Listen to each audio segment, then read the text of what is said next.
It's set in Agatha Christie's house. Now I have a 5-star read. It made me realise that this reminds me a lot of Vanity Fair by William Thackeray. There's like individual chapters from the sociopath's point of view. It almost felt like their relationship in the end was forced, and he kind of felt like he should date her just because it's the right thing to do. Hello? We're sorry, the number you have dialed is not in service at this time. Hello, how are you? Welcome back to my YouTube channel, or welcome. If you've never seen me before, my name's Atlas. Feel free to subscribe right now because I would love to see you again on my channel. We're going to talk about the books that I read in September. There is more than this. Some of them are audiobooks, and one of them's here, is a library book.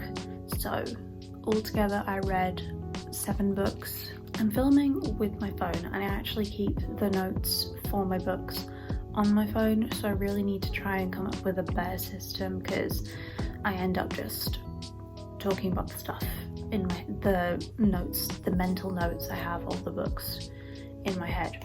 Starting off on a sad note, we have a DNF. I'm not too upset about it because this was a second-hand book. I often buy second-hand books just because you get more value for money. You get more books at a cheaper price. I got a few more Vinci books and loads of other second-hand books, and I just don't think her writing is for me, sadly, because it's so focused on people, and if you enjoy that kind of thing, then you know you will probably like it. But it's matters where I'm like, oh, just solve the problem, just get it done, just solve it, just talk to people, tell them what's going on. And I think that's why I struggled to gel with the writing. I got like halfway through, and the writing isn't bad, it's just because it's about people and how they grow and how they fix their problems. It really frustrates me because I hate when there's difficult communication or when people just aren't clear with their motives. It stresses me out to no end. So a DNF, but I do know someone who really likes more Vinci, so I plan on giving these books to them, and I think they'll really enjoy it. So, you know, silver lining, cup of tea break. Now we have a 5-star read. I was so happy to read this month because it's a classic. Emma by Jane Austen. I bought this when I was like 15, 16, and I knew I was going to read it at some point because my mum rereads Jane Austen books all the time. They're like her comfort books, and I really love the films. I haven't watched them in years, but watching Gwyneth Paltrow as Emma, that was like, I've watched that film probably like 4 or 5 times. Like I watched that when I was a teenager so often, like I loved it, and I think Gwyneth Paltrow is beautiful. And I read the book, and it just made me realize how well they did the film, because there isn't much that they missed out. It's longer than I thought it would be, but it's still really good. And at the end, it made me realize that this reminds me a lot of Vanity Fair by William Thackeray, and the relationship between Amelia and Captain Dobbin is kind of similar to that of Emma and, oh god, Knightley, there we are, Mr. Knightley. Yeah, it reminds me of their relationship. So read Vanity Fair because I really enjoyed that. I know that sometimes Thackeray's writing style can be quite difficult for some people, but I really enjoyed it, and I will be rereading it and annotating a different copy because the copy that I have is very old, and it would be a sin to mark up that book. Much as it would be to mark up this one, I think I'm probably gonna buy a paperback edition of this book so that I can annotate it, because this is just like a nice hardcover to reread when I want to. And now we have a library book. This is Every 15 Minutes by Lisa Scott-Line. I think that's how you say her name. This is like a 4.25 star. It was almost giving 5-star feels, but I dropped it down because I did guess like one of the big plot twists, but then one of the other ones I didn't see coming, so I was like, oh, that's interesting. Really good. Like, I wanted to keep reading, I wanted to know the ending, and it motivated me to pick this up and read it, and I did really enjoy it. So if you love thrillers, this is really good. I do wish there's like individual chapters from the sociopath's point of view. That was really cool, and I kind of wish that there were more chapters of that, because I thought like it set up the story from a really unique point of view, but I thought it would have been better if the sociopath's perspective was every other chapter rather than like once every 4 chapters, because that way it would quite literally be like the sociopath is this far away from the main character who has no clue, and that would have made it a lot more tense, and it would have been like much higher stakes. But I did really enjoy it. It was really interesting, and also I think the woman who wrote this, I think she is actually like a psychiatrist. I could be wrong, but yeah, it was really good, and I do recommend it if you love mystery thrillers. Almost was a 5-star, not quite. I did really like it. And now we have Fear Street by R.L. Stine. If you have been watching my bookish vlogs, if you watch my latest one, you know that I did really enjoy annotating this and tabbing it. It was a wonderful experience. So I'm going to give you like my in-depth thoughts of this story by story, because there are 4 individual books in this. So technically this month I read like an extra 3, but I'm just classing it as like a physical book. Maybe I'm stupid for doing that and I should give myself more credit, but anyway. The New Girl, that was one of my favourites. The New Girl was really good. It's really hard to pick a favourite between New Girl and Missing, which was the last one. My least favourite was Overnight. Let me start again. In order of the books written, in order of the books in this book, first to last, it goes The New Girl, The Surprise Party, The Overnight, and The Missing. The New Girl was definitely one of my favourites. I think it comes like a close second to The Missing, but I really enjoyed Corey's perspective and I really liked him as a character. I found his relationship between him and Lisa kind of forced, and that kind of left like not a great taste in my mouth. Like it almost seemed like in the end spoilers this includes spoilers, by the way. It almost felt like their relationship in the end was forced, and he kind of felt like he should date her just because it's the right thing to do, not necessarily because he was like obsessed with her, but maybe I'm looking into that wrong.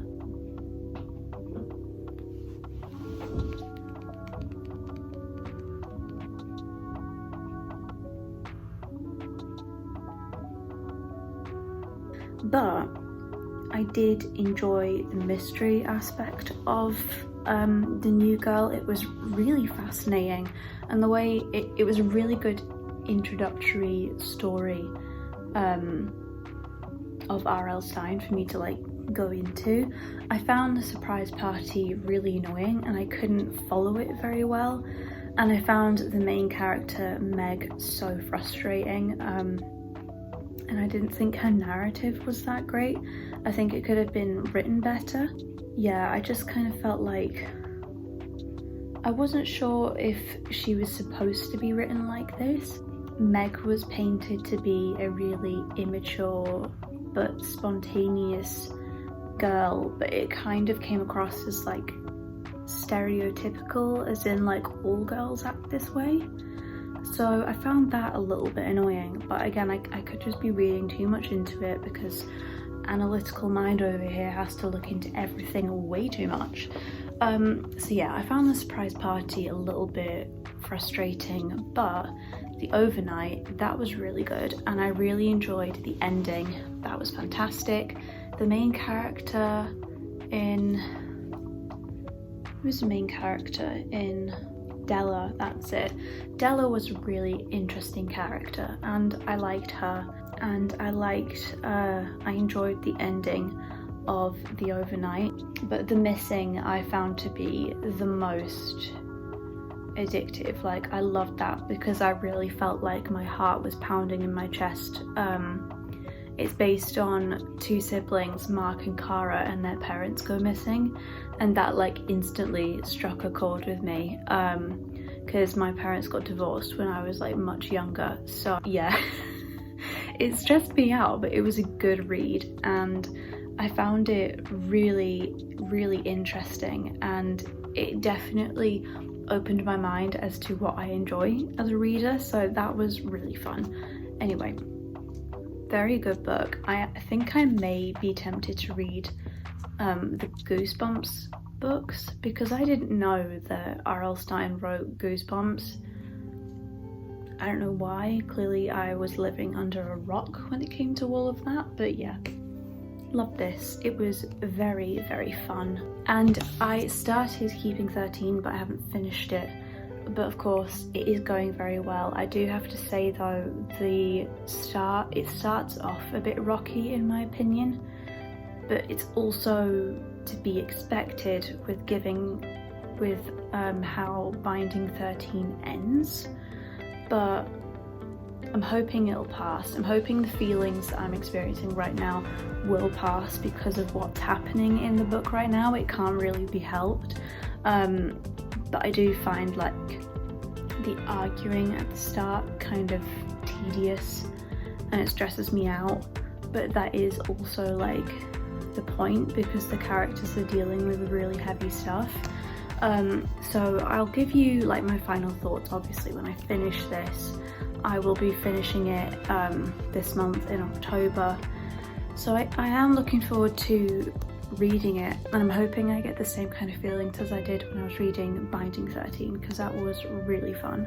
The other two books that I read, which I don't have physical copies of, are Murder at Malin Hall and Ghost Wall by Sarah Moss. I can't remember who Murder at Malin Hall is by. I think it's by, she's called Colleen Holmes or something like that. I'll insert like the picture of the front cover. Murder at Malin Hall, it was really interesting and a really cool concept. It's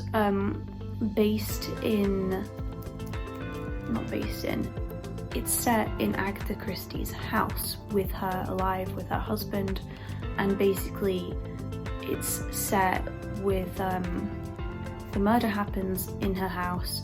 She has like servants or maids or whatever you call them, gardeners and such, and cooks, and she runs like a bed and breakfast type situation, and one of the guests gets killed. So that was really cool, but it's not Agatha Christie's point of view. It's not her solving the murder. It's one of her staff. I can't quite remember what she is. That's terrible. She might be just like an assistant or something, but like the only thing that annoyed me from this book was that it came across as like brown-nosing Agatha Christie just a bit too much. Like it was, by the time I was halfway through the book, I was like, come on, look, we get it. You love her novels. She is an amazing writer. We all know that. But it felt like it was just a bit too much. The ending was good. I'm trying to remember it. I I can't remember the ending of it for the life of me. Maybe that's saying something. I gave it like a solid 3 stars. Like, it was a good read, and I would absolutely recommend it for people who enjoy Agatha Christie novels to read it, because it was really interesting and it was written in her kind of style, so that was really cool. Will I look at the author's other books? Probably not, but it was good. The last book to mention that I read was a library book which I've returned, was called Ghost Wall by Sarah Moss. That was a 2-star. I was so confused by that book because on the front cover it had so many good recommendations from like The Guardian, The Times, famous authors, you name it, saying like, you know, like bestseller, and they were quoting really great stuff about it, and it was only like 230 pages. So I thought, oh, this will be like a really good, quick, easy read. But the way it was written was that there were no like quotation marks when people were talking, it was just in one paragraph. Is that a style of writing that I just don't know about?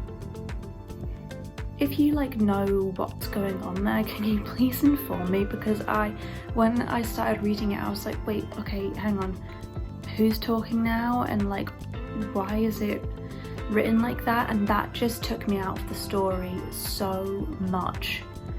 It really frustrated me.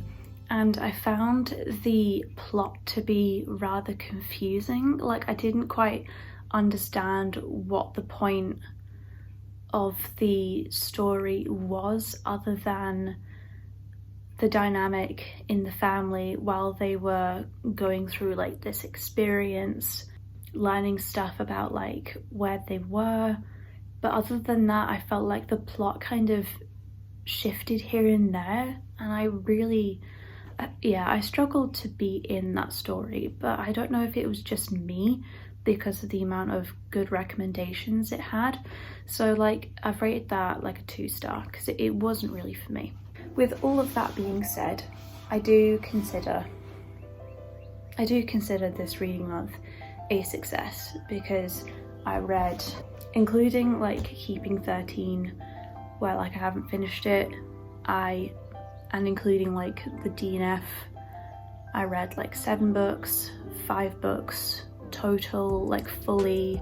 Yeah, it was good, and I enjoyed myself, and that's the most important thing. If you enjoyed this video, please make sure you subscribe, because I would love to see you again, like I have said. We love books on this channel and all things bookish. If you love like bookish vlogs, then make sure you come back to my channel, because that is what I enjoy filming the most. And yeah, I'm gonna love you and leave you, and I will see you very soon in the next video. Bye!